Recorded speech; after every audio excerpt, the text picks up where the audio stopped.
So the interesting part is when you work with a colander is that because of the air holes into it, they get cut by nature itself, so by the sun, by the warmth, by air, and new feeder roots grow from the base. So you will always have like the tree that's growing and keeping new roots, getting new roots. So because of this, it's quite interesting because you can put them in a quite small pot because of this technique. So that's quite interesting. So here's a tree that they also have done in this way. And then you think, oh, what now? What should I do now? How should I work on this tree? Because as you can see, it's quite an interesting trunk. Not bad, nice size. And they already did a little bit of that wood on, made a little bit of that wood. Here's a part that's quite big, so we need to work on that one. But what are the first things we're going to do when we work on this tree? So the first thing when I work on a tree is search for the nibari. Because this one was grown in a colander like that, it's quite easy to already see the nibari from the beginning. But I always want to see it as well.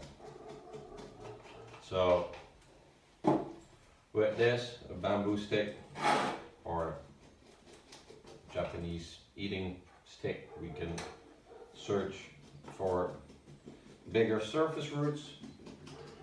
Why we need to search for bigger roots? With junipers and with yamadori we can like still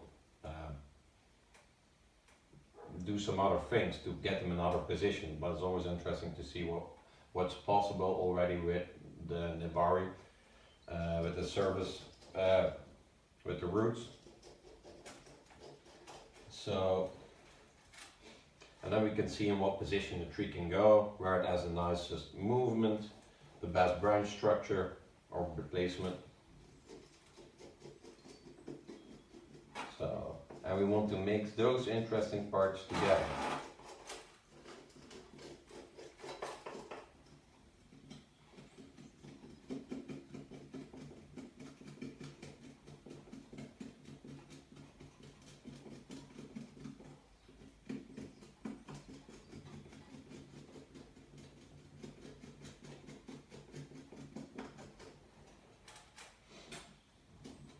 Always when you work like this, work from the trunk, and from the trunk you go to the other side.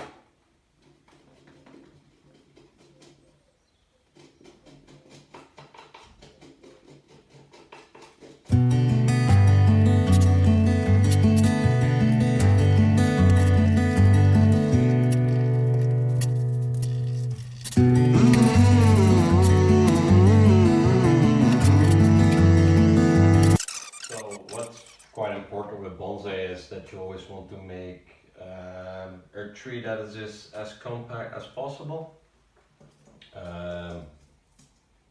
This tree is quite wide and that's no problem, but this base is quite thin and you want to, what I always want to do is create an impression that you have quite a big strong base. This could be a very powerful tree because it's not long and tender, so then we want to make the impression that it's quite a powerful tree, because it is. It's quite elegant but still quite powerful because it's compacted like this. And if you have the foliage like this long, you don't see it like that. So normally what I most of the times do is I work my way around to the top. So I start at the bottom and go to the top like that.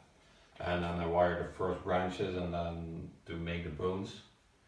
So this one I'm already going to cut because I cannot use it and it's too much.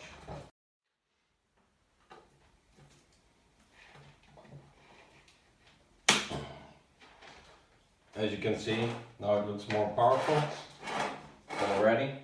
So then I'm going to clean the trunk, make that wood, and then I'm going to see what I'm going to do with the rest of the tree. For me that's also very important to clean the trunk, to see the live veins, where the live veins are growing, and work on these little gins. You always need to work first on the that wood and then you can decide whatever you're going to do with it. I already have always an image in my mind, so yeah, that will be interesting.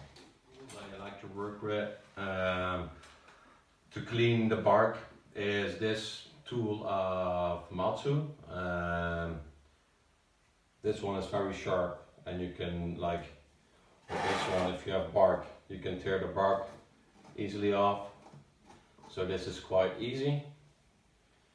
This tool is a little bit more blunt, and this is quite interesting when you need to remove some bark, so you can clean it. But also if you have rotten deadwood, to remove the rotten deadwood, like here, they haven't worked on this for a while, and you always need to remove the rotten deadwood, so because otherwise it will rot on more and more and more, and that's not the point, because then you end up with a hollow trunk. Sometimes that could be interesting, but not for the moment on this one. So all the rotten parts we can remove with this one as well as cleaning the bark.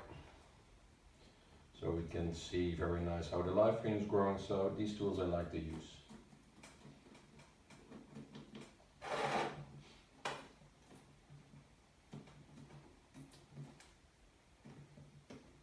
But this is something you like or not. Some people, they like to clean the bark, otherwise they don't like it. But with young material like this, I like to do it, because afterwards you can see the white and the brown together with the green foliage. It gives a nice contrast to it. What I also do sometimes with these is I have very light sanding paper, and it will give a very nice reddish look to it. Afterwards you can put some camellia oil on it. But this depends on the tree. The tree will always tell what it wants. Like with trees like this, I think it's quite beautiful. If you don't like it, or if you want to have more mochikomi or an older looking tree, then you can leave the bark onto it. I also have trees that have that like that.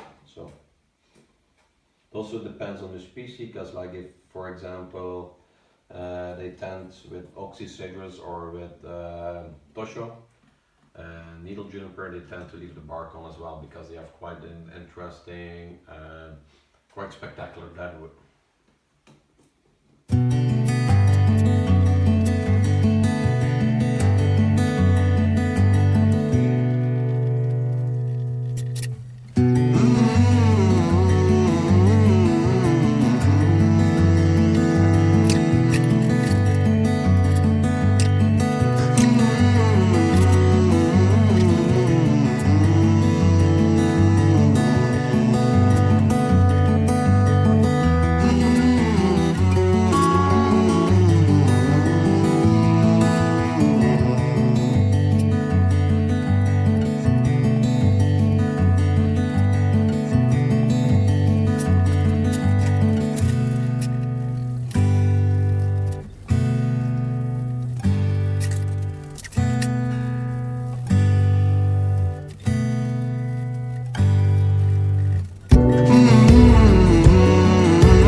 Unfortunately, I'm not a video making kind of hero, so I was working on this tree already, and my memory of my camera was full, my cell phone was full, so it didn't make quite a lot of things anymore. But I want to tell you, so we have cleaned the deadwood, the live veins, and it looks more beautiful. We have worked on this part because that one was quite big, and we didn't have a lot of taper in it.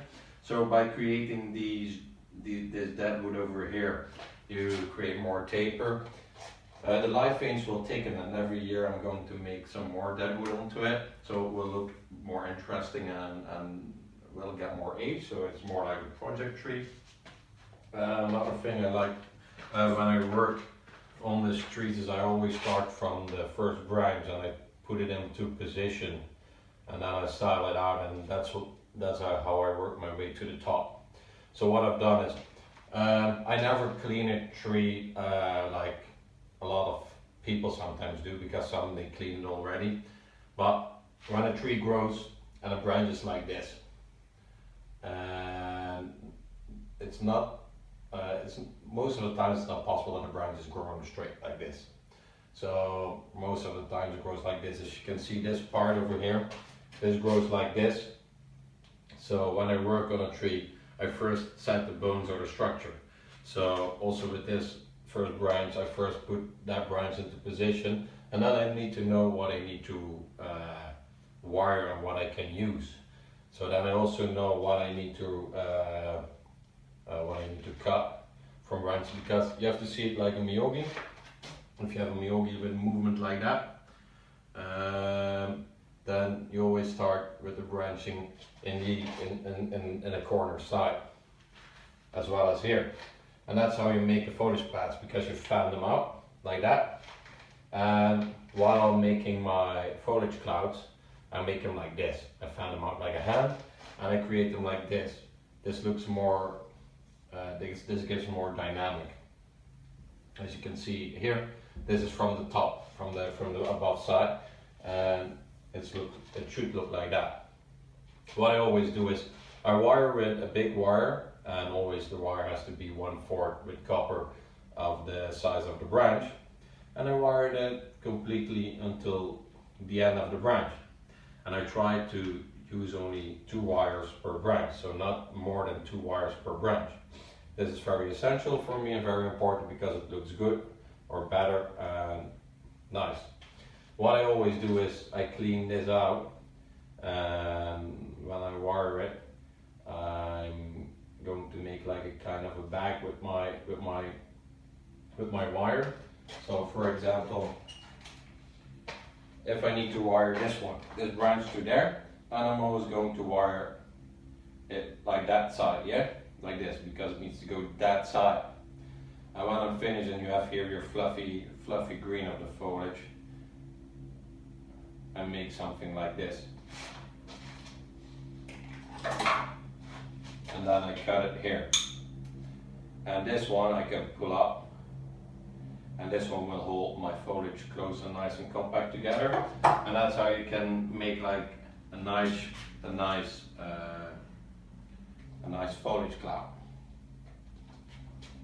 Also, you don't have to wire everything entirely until all the tiny shoots. That's something trees don't like, and they don't like to do. So that's why. Okay, so I worked on my way around the top, but then it was important to compact this tree more. So this piece, the apex over here, I compacted more to there, and I brought this piece more to this side with a bamboo stick. So I gave some pressure. Maybe I'm going to bend it some more, so that this branch will turn into here, this branch will go here, this one here, and here I can make the apex. So, and this is how I'm going to work my way out, okay?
So as you can see, this tree turned out quite nice. We made it more compact, we made it more elegant, we gave it more character. The flow is to the left of the tree. After when I work on a tree, I always spray water on the foliage. And afterwards I can work on paint that with lime sulfur. That's why I'm making everything wet now, because it's quite good for the tree. And also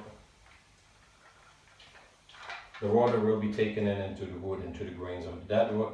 When the dead wood is still moist, I can put lime sulfur onto it with a little bit of water. With old chins that never had lime sulfur on it, it's also good to put a little white paint onto them. That's what I quite like, so then they turn nice, quite white. Afterwards we can plant it. Maybe this could be a nice tree on a rock planting, or maybe separate in a nice pot. We will see. Future will tell.